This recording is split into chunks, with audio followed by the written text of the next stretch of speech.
भारत माता की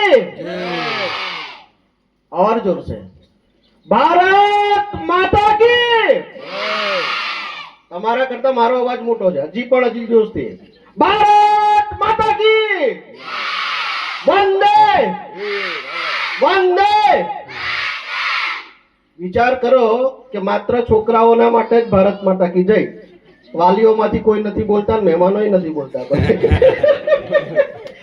એટલે તમને ખૂબ ખૂબ અભિનંદન કે આજે અમને એવો ભરોસો છે કે તમે ભારત માતાની જય કરી રાખશો બાકી અમે બધા તો થાકીને બેઠા છે જો કારણ કે ભારત માતા કી જય બોલવામાં પણ અમને અત્યારે તકલીફ લાગે છે બરાબર છે ખૂબ સરસ તમારો કાર્યક્રમ જોયો કાર્યક્રમની અંદર ઘણી બધી જગ્યા પર જવાનું થતું હોય છે પણ અહીંયા આગળ એક જે સૌથી સારી બાબત મને જે દેખાવી એ વાત એ છે કાર્યક્રમ જ્યારથી શરૂ થયો ત્યારથી એક પણ વિદ્યાર્થી એક પણ વાલી એક પણ મહેમાન એક પણ કર્મચારીગણ આ જગ્યા પરથી ફોકસ એમણે ઓછું કર્યું નથી બાકી ઘણી જગ્યા પર અમારે ઘણા કાર્યક્રમોમાં જવાનું થાય પેલા મહેમાન આવે આમાં ઊભા ઊંચા નીચા જ થતા હોય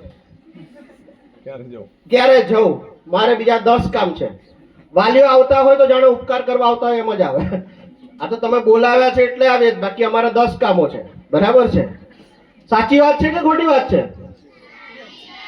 છોકરાઓએ બોલ્યા સાચી વાત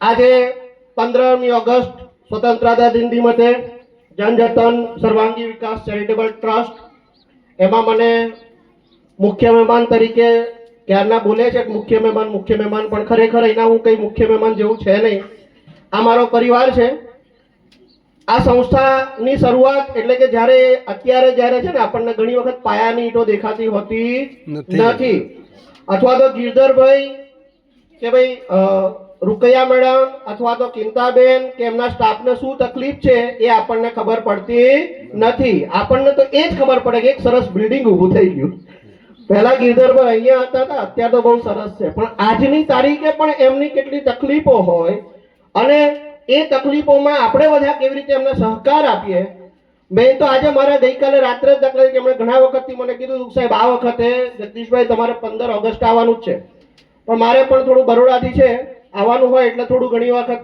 સ્યોરિટી એમને ના આપું પણ ગઈકાલ રાત્રે જ એમને મેં કીધું કે ચાલો હું 100% આવીશ અને આજે તમને બધાને મળવાનું થયું ખૂબ ખૂબ આનંદ થયો મેં બીજી એક વસ્તુ જોઈ અહીંયા આગળ ફરી એકવાર કે જે માણસ અંદર આવ્યો છે ને પછી બહાર નથી નીકળ્યો અહીંયા આગળ આવનાર સંખ્યા વધી છે ઘટી નથી બીજું ડોક્ટર સાહેબ અને આપણા હીરાલાલ સાહેબ એમને પણ હું જોતો હતો ક્યારનો કે દરેક કૃતિ પર 200 રૂપિયા એ કઈ મોટી વસ્તુ નથી હીરાલાલ સાહેબ 2000 રૂપિયાનો નાસ્તો કરી જતા હશે સારી હોટલમાં ના એટલે જનરલ વાત છે મતલબ એક આપણા આજની તારીખે જે આપણે સમાજ આગળ વધ્યો છે આપણે પોતે દાખલા કે ફાઇનાન્શિયલ આગળ વધ્યા છે એ સંદર્ભે પૈસાનો બહુ મહત્વ છે નહીં દરેકને જે એપ્રિસિએશન મળે છે એ એપ્રિસિએશન ખૂબ જ ઇમ્પોર્ટન્ટ છે આપણે કહીએ છીએ કે ભાઈ આદિવાસી વિસ્તાર આપણે હમણાં કીધું કે 15મી ઓગસ્ટ બાળકોને ખાસ કહું છું કે અત્યારે તમે અહીંયા આગળ આવીને બધાનું બોલ્યા કે ભાઈ આપણા રવિશંકર મહારાજ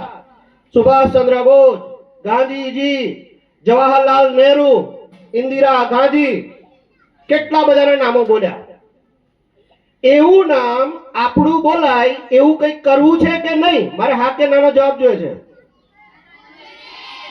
આવું જ નામ આજે નહીં ને 50 વર્ષ પછી તમારું નામ બોલાય એવું કંઈક કરવું છે કે નહીં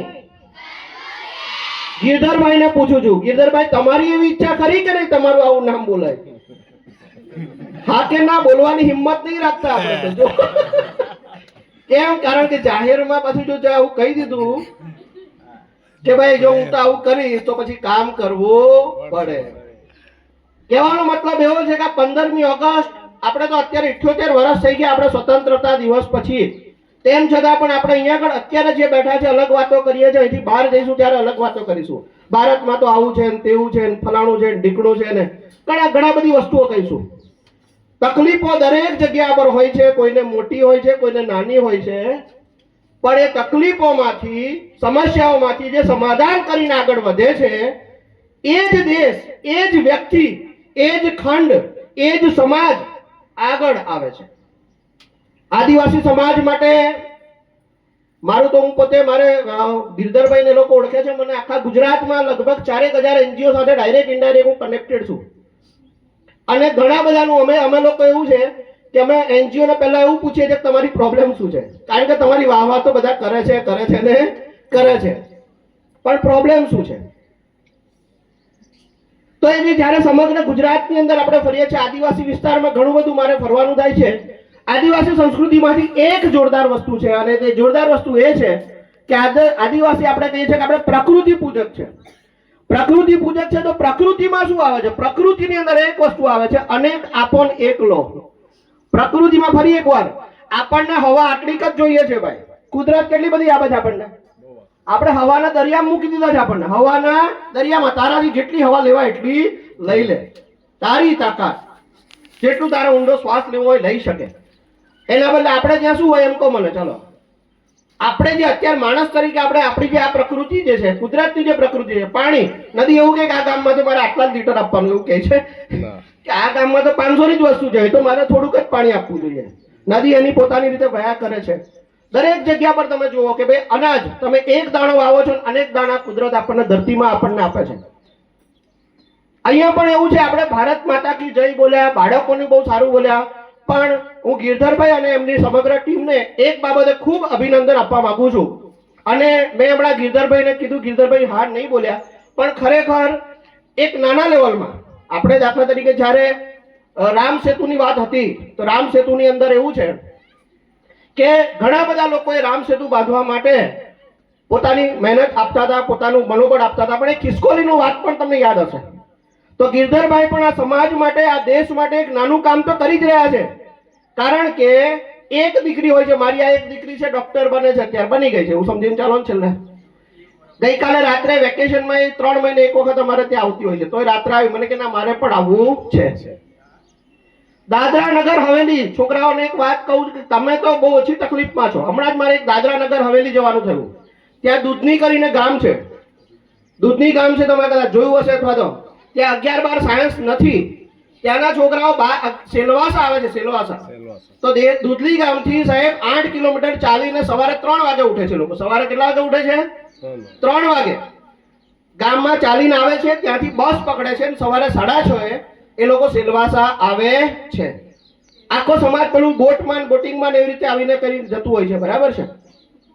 હવે આજે અમને સવારે 3 વાગે ઉઠવાનું થયું, તો અત્યારે ઊંઘ આવે છે. કારણ કે અમે લોકો બધા જ એવું હતું કે ભાઈ ગાડીમાં તો એ લોકો તો ઊંઘતા હતા, પણ મારાથી તો ઊંઘાય નહીં, ચલાવતો તો ગાડી તો મને પણ અત્યારે થાક જેવું લાગે છે. તો મને સતત બેઠા બેઠા એક વિચાર આવતો હતો કે એ છોકરાઓ કે જે લોકો દરરોજ સવારે 3 વાગે ઉઠે છે અને પોતાના અભ્યાસ માટે મહેનત કરે છે, એ લોકોની શું હાલત થતી હશે? બોલો, એ લોકો કરતા તમે લોકો સુખી છો કે દુખી છો ભાઈ? સુખી કે દુખી? હા. હવે તમારે ભણવું જોઈએ કે નહીં ભણવું જોઈએ? ઇન્દિરા ગાંધી જેવું નામ કરવું જોઈએ કે ના કરવું જોઈએ? આ તમારા સાહેબો, મેડમો, તમારા બાકીના ટીચરો, એમણે તમને આટલી બધી મહેનત કરે છે, એ લોકોનું નામ પણ આગળ આવે એવું તમારે કંઈક કરવું જોઈએ કે ના કરવું જોઈએ? તો આજના દિવસે 15મી ઓગસ્ટ સ્વતંત્રતા તો આપણે થઈ જ ગયા છે. સ્વતંત્રતા માટે આપણે તો ખાલી ભાષણ જ આપવાનું છે, બાકી કશું ભોગ આપવાનો હતો નથી. પણ આજે આપણે એવું કહીએ કે હવે નવેસરથી આપણે સ્વતંત્ર થવું છે. હું એવું કહું છું કે આજની તારીખ આપણે ગુલામીમાં છે. કોણ કેટલું બલિદાન આપવા તૈયાર છે? કોણ કેટલું બલિદાન? આજની તારીખે શેનું છે, તકલીફ શેની છે આપણા ત્યાં? તો હજી આપણે કહીએ છીએ કે ભાઈ આજની તારીખે પણ ગામડાઓની અંદર બેઝિક સુવિધા પહોંચી નથી. લોકોને ભણવું છે પણ પ્રોપર જગ્યા પર ભણવા મળતું નથી. તો આપણા અહીંયા આગળ ગિરધરભાઈ અને એમની ટીમ, એવા લોકો જો આપણી આટલી દીકરીઓને, આખા સમાજની દીકરીઓને અહીંયા આગળ જો સાચવવા લાગતા હોય, એ લોકોને ભણાવવા માટેનો પૂરો પ્રયત્ન થતો હોય, હજી પણ એ લોકો જે છે વડોદરા જેવી સિસ્ટમ કે અમદાવાદ જેવી સિસ્ટમ અહીંયા આગળ સ્થાપી શકતા નથી. એનું કારણ છે એમને પણ ઘણા બધા પ્રોબ્લેમ હશે, ફાઇનાન્શિયલ પ્રોબ્લેમ હોય, બાકીના ઘણા બધા પ્રોબ્લેમ હોઈ શકે. તો આપણું બધાનું, વાલીઓ, અહીંયા બેઠેલા જે વડીલો છે, તે અમારા જેવા આપણા બધાની એક કર્તવ્ય બને છે, ફરજ બને છે કે આવી સંસ્થાને કોઈક ને કોઈક રીતે મદદરૂપ થઈએ. અને મદદરૂપ થઈએ, ઘણા લોકો એવું કે સાહેબ અમારે તો અમારી પાસે જ નથી, અમે શું આપીએ? MP બોર્ડર ત્યાં આગળ દાખલા તરીકે ગુનાટા કરીને ગામ છે, ત્યાં અમે લોકોએ 1.5 વર્ષથી હોસ્ટેલ ચાલુ કરી છે. એમાં નિયમ એવો લીધો છે કે બહારથી ડોનેશન નહીં લેવાનું. સાહેબ આ એક અમે પ્રયોગ કર્યો તો એ પ્રયોગ ખૂબ સક્સેસ છે. બહારથી ડોનેશન લેવાનું નહીં. આજુબાજુના ગામડાના જે લોકો છે અને જે વાલીઓ છે એ લોકોના પ્રયત્નોથી જ આપણે આ સંસ્થાને ચલાવવાની છે. તમે નહીં માનો, અત્યારે અમે 1 વર્ષ પ્લસમાં છે. 1 વર્ષ અમારો જે ખર્ચો છે એને કેટલા પ્લસમાં છે? 1 વર્ષ. વાલીઓને પણ હું કહું છું કે ખરેખર દાખલા તરીકે તમે આપવાની આદત રાખો, લેવાની નહીં. આપવામાં હું એવું કહું છું 1 રૂપિયો પણ જનજતનમાં લખાવો. તમે 10 રૂપિયા લખાવો, 100 રૂપિયા લખાવો, 500 રૂપિયા લખાવો. નથી જરૂર 10,000ની, નથી જરૂર 5,000ની. એ જે તમે 1 રૂપિયો લખાવશો ને તો 1 રૂપિયો દાખલા તરીકે આ છોકરો ભવિષ્યની અંદર 1,000 રૂપિયા કે 10,000 રૂપિયા આપતા એ ખચકાશે નહીં. કારણ કે તમારા સંસ્કારો, તમે જે વર્તન છે એ વર્તન જોઈને જ એ ભવિષ્ય બનાવવાનો છે. તો આપણે ભારતને આજે આઝાદી આપણને મળી છે, નવી આઝાદી. આપણે એવું કરીએ કે આપણે ભવિષ્યમાં ભિખારી નહીં પરંતુ આપનાર, લેનાર નહીં પરંતુ આપનાર બનીએ. આપણો સમાજ જે છે, આપણા જે છોકરાઓ છે એ આપનાર બને. આજની તારીખથી આપણે એવા જો પ્રયત્નો કરીશું તો આજનો આ જે દિવસ છે એ દિવસ આપણા માટે મને એવું લાગે છે કે એની ઉજવણી ખરેખર સાર્થક કહેવાશે. ઘણા બધા વડીલો હશે, કદાચ કોઈને આમ તો કંઈ ખોટું બોલ્યો હોય એવું મને લાગતું નથી, પણ તેમ છતાં પણ વધારે આપણે બોલતા નથી. બાળકીઓએ ખૂબ સરસ પ્રયત્ન કર્યા. સૌથી વધારે એમાં સારું ખોટું આવતું નથી. એ જે સ્ટેજ પર આવીને ઊભી રહીને બસ એમાં એ જ વસ્તુ જોરદાર છે. એમાં સારું આવ્યું, ખોટું આવ્યું, પેલું થયું. ગિરધરભાઈ લોકોએ પણ, એમની ટીમે પણ જે પણ પ્રોગ્રામ આયોજન કર્યો, બાકી મને ખબર છે થોડોક વરસાદ પડે ને તો ટીચરો અમુક એવા હોય, સાહેબ વરસાદ પડે હવે આપણે પ્રોગ્રામ કેન્સલ. કેમ કેન્સલ? પણ અહીંયા આગળ એવું મેં એક વસ્તુ જોયું, કારણ કે ક્યારનો બેઠો ઓબ્ઝર્વ કરતો હતો. એક વસ્તુ મેં જોઈ નહીં, દરેક એવા પ્રયત્નમાં તો વરસાદ. મેં એક પેલા બેનને કોઈને સાંભળ્યા, એ બોલ્યા, સ્ટેટમેન્ટ આપ્યું અમને. હું અહીં બેઠા સાંભળતો હતો કે સાહેબ વાંધો નહીં તો કે ડ્રેસ પલટી જશે તો ચાલશે. એવું બોલ્યા. ખ્યાલ આવે છે તમને? તો મતલબ એવો છે, આવો જ્યારે જસ્સો હશે, આવો જ્યારે જથ્થો હશે તો આ સંસ્થાને અને આપણા દેશને ફરી વખત કોઈ ગુલામ કરી શકવાનો નથી. ફરી એકવાર ગિરધરભાઈ અને એમની ટીમ અને બધા છોકરાઓને ખૂબ ખૂબ અભિનંદન. અને બધાને ફરી એકવાર આજે સ્વતંત્રતા દિવસ નિમિત્તે તમને હું શુભેચ્છા પાઠવું છું. આજે અમે ગઈકાલે દાખલા તરીકે સાંજે 5 વાગે મારું આવવાનું નક્કી થયું. બીજું ઘણું આયોજન હતું, પણ હાલ તાત્કાલિક શું લાગી એટલે અમે વિચાર્યું કે ભાઈ દીકરીઓ જે છે એ દીકરીઓ આજે હમણાં કીધું ભાઈ કલ્પના ચાવલા બને છે, PT ઉષા બને છે. અત્યારે હમણાં દાખલા તરીકે આપણી વિનેશ ફોગટ તમે જોયા, બરાબર છે? તો અમે લોકો રમતના સાધનો લાયા છે. ગિરધરભાઈને ફોન કર્યો, મેં કીધું ભાઈ હવે કઈ બાળકીઓ માટે શું આપવું? તો અમે 4 કેરમ લઈ આવ્યા છે, એટલે એ લોકોને ઇન્ડોર ગેમ રમી શકે. 4 જેટલા કેરમ છે. ફૂલ રેકેટ લગભગ 12 જોડ ફૂલ રેકેટ લાયા છે અમે, 12 જોડ છે. પછી હવે તો ક્રિકેટમાં પણ છોકરીઓ રમે જ છે, એટલે ક્રિકેટની કીટ, 2 બેટ લાવેલા છે, ક્રિકેટના સ્ટમ્પ, બોલનું આખું પેકેટ, ફૂલના પણ પેકેટ. એના પછી અત્યારે શિયાળો આવશે, અમારે ત્યાં વજન ઓછું કરવા માટે અમારા દીકરી બેન જીમમાં જાય છે, બરાબર છે? ક્યાં જાય છે? જીમમાં. પણ એક વખત વજન વધી જાય પછી જીમમાં જવા પછી પણ ડોક્ટર સાહેબને ખબર છે ઓછું થતું નથી. તો આ દીકરીઓ અત્યારથી તે વજન વધે નહીં એના માટે દોરડા લાયા છે અમે, સ્કીપિંગ રોડ, લગભગ 12 જેટલા સ્કીપિંગ રોડ લાયા છે. આ અત્યારનું આ ગણતરી એટલા માટે કરાવું છું કે મેં આટલું આપ્યું એ વસ્તુ તો છે જ નહીં. આ લોકો તો મને ઓળખે જ છે પણ બીજા નથી ઓળખતા. પણ ખાસ કરીને ટીચર્સને હું કહું છું એનો ઉપયોગ કરાવજો. અમે ઘણી વખત આપીએ છીએ પણ એનો ઉપયોગ થતો, અહીંની વાત નથી કરતો, ઘણી જગ્યામાં અમને આવા અનુભવ છે. વર્ષ પછી આવીએ ને તો એ મસ્ત સજાઈને મૂક્યું હોય હમણાં બેટ ગિરધરભાઈ, એ સજાવવા માટે છે નહીં. છોકરીઓ દરરોજ ઉપયોગ કરે. સતોડિયું મને તો ખબર જ નથી, પણ આ લોકોએ કીધું કે સતોડિયું પણ આવે છે, એટલે સતોડિયાની પણ અમે રેમ લઈ આવ્યા છે. રિંગ પેલી આવે છે, રિંગ પણ લાયા છે, ડીશ પણ લાયા છે. છોકરીઓને ડેલી 1-2 કલાક રમાડો, કારણ કે ભણતર એટલું જરૂરી નથી, ભણતર સાથે શરીર અને બાકીની જો આપણે દેશ સેવાની અંદર આગળ જવું હશે તો ગેમ્સ એ પણ બહુ ઇમ્પોર્ટન્ટ ભાગ ભજવે છે.